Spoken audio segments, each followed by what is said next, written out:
Nous avons François Bayrou qui décide en quelque sorte de se soumettre à une motion d'autocensure, qui a bien compris que le 23 septembre il allait tomber et qui donc, devant la mobilisation qui s'annonce d'ampleur le 10 septembre, préfère choisir lui-même sa date de départ.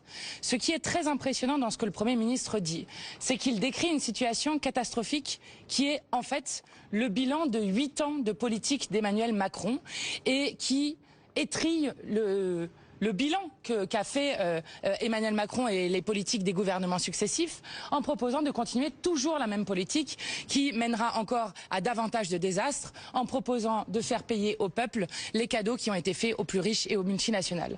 Donc bien évidemment le 8 septembre, nous qui demandions une session extraordinaire, nous nous réjouissions de cette première victoire de la mobilisation populaire et nous voterons pour faire tomber Bayrou et son gouvernement. Et je crois que nous avons là un appel pour chacun et chacune à continuer de se mobiliser. Justement, vous parlez de faire tomber le gouvernement. Certains ministres, ces derniers jours, ces dernières heures, disent craindre le chaos si le gouvernement tombait. Qu'est-ce que vous leur répondez?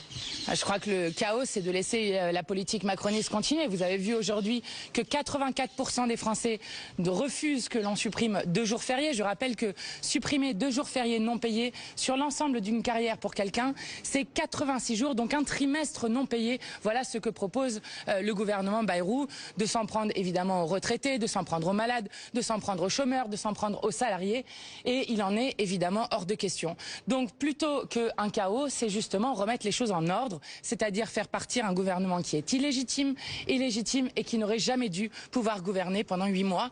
Maintenant, le 8 septembre, chacun va être au pied du mur de ses responsabilités. Et je crois que nous avons donc la date où ils tomberont. Qu'est-ce que vous répondez au Premier ministre qui, sur le mouvement du 10 septembre, dit sur ce débat s'est greffé un mouvement de contestation radicale sur lequel s'est greffé LFI et M. Mélenchon? Nous sommes fiers, nous, d'avoir, dès le départ, mis au service le mouvement insoumis, au service de ce mouvement populaire, de ces colères populaires.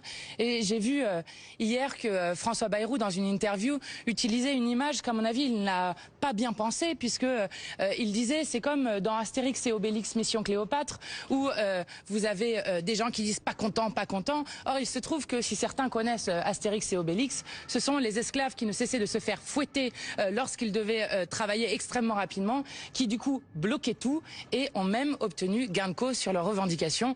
Donc vous savez, nous sommes fiers d'avoir aidé le mouvement du 10 septembre à grandir et je crois qu'il doit encore continuer de grandir parce que nous avons de grands enjeux devant nous.